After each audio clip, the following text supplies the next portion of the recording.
Dans ce journal, nous avons choisi maintenant de nous attarder sur un problème de santé publique important, le cancer du sein. Et ce, à l'occasion d'Octobre Rose, mois de sensibilisation au dépistage.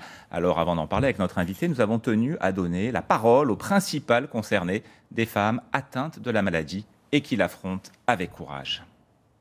Mais je l'ai découvert que dans une certaine position. Donc j'étais allongée, ça a été du pur hasard. J'avais la main comme ça et par hasard j'ai posé ma main comme ça et j'ai senti une boule en fait. On nous dit la chimio va être terrible, on ne sait pas, mais on fonce. Et on se dit, on fait comme si on allait au boulot. Donc en fait on fait tout ce qu'il y a à faire sans réfléchir et se dit bon voilà, et on y va, chaque jour suit son cours et on espère que tout va bien. Il y a certaines personnes qui sombrent un peu dans ce qu'on a tendance à sombrer quand on nous l'annonce. Mais très vite, il faut se relever, aller de l'avant et voire même remettre toute sa vie en question, sa vie personnelle, sa vie professionnelle, sa vie amicale, sa vie voire amoureuse. Voilà, il ne faut pas avoir peur, il faut y aller et se poser les bonnes questions pour soi.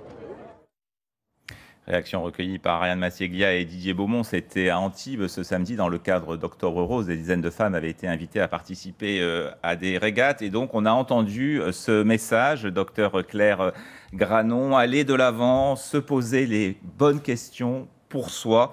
Le moral, on le dit souvent, c'est très important sur le chemin de la guérison.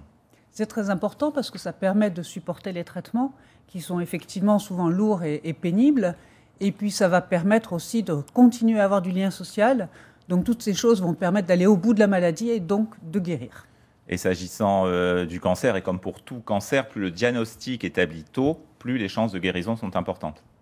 Alors, en principe, effectivement, c'est le pari qu'on fait. Quand on a une maladie qui est prise tôt, on évite les complications. Dans le cas du cancer, on évitera aussi les complications de type métastatique, on l'espère. Alors, on va découvrir maintenant à Nice l'existence d'une clinique qui a considérablement réduit les délais d'attente. Mammographie et biopsie peuvent être réalisées en une seule journée. Objectif aussi, diminuer l'angoisse des patientes dans l'attente des résultats. Présentation donc de cette clinique avec Pierre-Olivier Casabianca et Séverine Neckelmann. À 45 ans, Florence Brouard fait partie des sujets à risque. Tous les ans, elle procède à un dépistage du cancer du sein.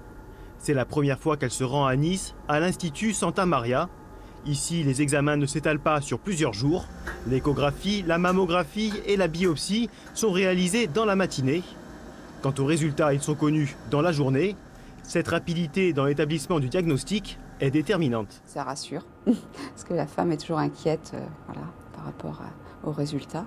Donc quand c'est positif, on aime bien être rassuré.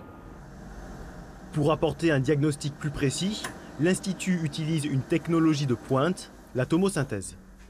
On ajoute une mammographie en 3 dimensions, appelée aussi tomosynthèse, qui nous permet de scanner le sein dans son volume et d'avoir une analyse plus détaillée, plus fine des images mammographiques. Dans la majorité des cas, les opérations de chirurgie sont effectuées dans les 2 semaines suivant le diagnostic. Parallèlement à l'ablation de la tumeur, une chirurgie esthétique peut être effectuée. Bien vivre sa maladie permet de guérir plus vite. On fait des dessins typiques d'une chirurgie de réduction et de cure de ptose. Et donc en même temps, on va corriger la chute du sein, mais via cette cicatrice, ça va nous permettre de retirer largement la tumeur qui est ici. Aider les femmes à se soigner en diminuant les facteurs du stress est une approche moderne et unique dans les Alpes-Maritimes. Alors, docteur Granon, on va parler avec vous dépistage, car vous dirigez aussi le centre Après-Mas, qui est le centre de coordination du dépistage du cancer du sein sur l'ensemble des Alpes-Maritimes. Alors, comment ça fonctionne, le dépistage? Qui est concerné? Ce sont toutes les femmes qui ont passé 50 ans, même 49 ans, à qui on va envoyer un courrier pour qu'elles prennent rendez-vous avec leur radiologue et qu'elles fassent une mammographie.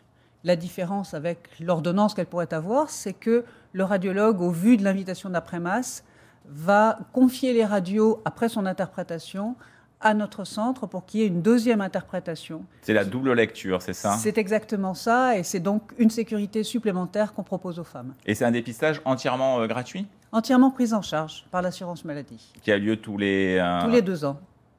Tous les 2 ans, chaque femme est réinvitée à date anniversaire de son précédent examen. Est-ce que les femmes le font finalement, ce dépistage? Quel est le taux de participation, pourrait-on dire? Alors, on sait que la plupart des femmes le font. Majoritairement, les femmes font des mammographies, mais dans le dépistage organisé, c'est-à-dire avec la deuxième interprétation, malheureusement, une petite quarantaine % en fait. Pas tout à fait, suivant les villes. 38% à Nice, 51% à Antibes. Et pourquoi c'est si important de se faire dépister? Il n'y a pas d'autres signes annonciateurs de la maladie? Quand on a une maladie qui est diagnostiquée cliniquement, c'est-à-dire qui est palpable, souvent la tumeur est déjà grosse. Alors que la maladie qui est vue à la radio est en général beaucoup plus petite. Il n'y a pas de douleur, il n'y a pas de fièvre, Absolument pas. La maladie cancéreuse, la plupart du temps, est totalement silencieuse au début. Alors malheureusement, de plus en plus de femmes sont concernées par le cancer du sein. Alors le cancer du sein, en quelques chiffres dans notre région, c'est une présentation signée Hélène France. Octobre rose est l'opportunité de parler d'un cancer qui en France touche une femme sur 9. Rien d'étonnant lorsque l'on sait que le cancer du sein est le deuxième le plus fréquent chez la femme et qu'il se situe au 3e rang de la mortalité par cancer. Un fléau contre lequel lutte Octobre rose, qui incite durant tout ce mois au dépistage. Dans le département des Alpes-Maritimes, les campagnes de dépistage organisées à l'automne 2014 et 2015 ont permis à quelques 71 441 femmes de participer à cette grande opération de détection. Sur une décennie, 2630 cancers du sein ont été diagnostiqués, dont 197 en seconde lecture radiologique. La seconde lecture, donc, c'est ce que vous évoquiez, et c'est donc pratiqué par votre centre, par des radiologues spécialisés qui ne font que ça, finalement, le cancer du sein? Oui, enfin, ils ne sont pas spécialisés dans la relecture. Ce sont des radiologues libéraux, mais qui ont proposé, enfin, qui ont été choisis pour venir à Après-Masse, et ils vont relire dans l'année 2000 radios à Après-Masse. Alors, s'agissant des causes du cancer du sein, c'est une question qui vous intéresse car vous êtes aussi épidémiologiste. On a évoqué, alors ce sont peut-être des légendes urbaines, mais l'association de la pilule et de la cigarette, les déodorants à l'aluminium. Est-ce qu'il y a des liens qui sont clairement établis aujourd'hui ou pas? Le cancer du sein est une maladie qui est hormonodépendante. Donc c'est notre vie hormonale certainement qui en est la principale cause et surtout le vieillissement. Les cancers sont des maladies des gens plutôt âgés. Donc dans notre population, il y a beaucoup de gens âgés qui vivent bien, donc il y a beaucoup de cancers. C'est arithmétique. Après, des facteurs spécifiques liés au cancer du sein, en dehors de certaines maladies, il y a certainement le surpoids, il y a certainement le manque d'exercice physique, et puis la consommation régulière d'alcool, un petit peu également le tabac. On peut aujourd'hui éliminer l'aluminium et éliminer certaines légendes urbaines. Et bien sûr, l'hérédité, certainement. On a posé la question à Véronique Marie, oncogénéticienne au centre Antoine Lacassiane. Écoutez. Le cancer du sein peut-il être héréditaire ? On peut retrouver dans l'histoire familiale donc, des patients un certain nombre de cancers avec des liens proches entre les personnes de la famille qui nous permettent d'évoquer ce risque héréditaire. Et donc c'est au travers d'une consultation oncogénétique où on va reprendre tous les antécédents du patient, de sa famille, et avec ce résultat d'analyse, on va après pouvoir adapter la prévention au risque du patient.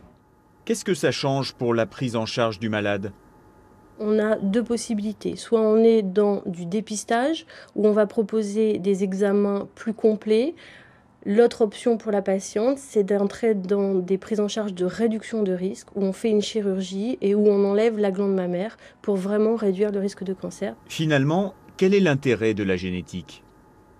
Ça permet de rassurer une certaine partie des personnes de la famille en leur expliquant que finalement elles n'ont pas hérité de cette anomalie. Donc elles peuvent avoir leur vie comme quelqu'un de la population générale sans intensifier la surveillance et sans avoir recours à des chirurgies de réduction de risque. Alors que pour un certain nombre de personnes, il faudra avoir une surveillance spécifique.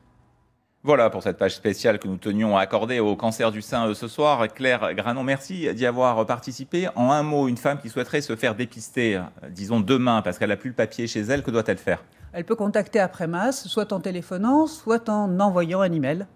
Et vous lui enverrez donc Et on lui papier. renverra une prise en charge, où elle peut également contacter aussi son radiologue et demander à avoir la deuxième interprétation. Et les numéros donc s'affichent à secrétariat@apremas.org si on veut envoyer un mail. Merci beaucoup.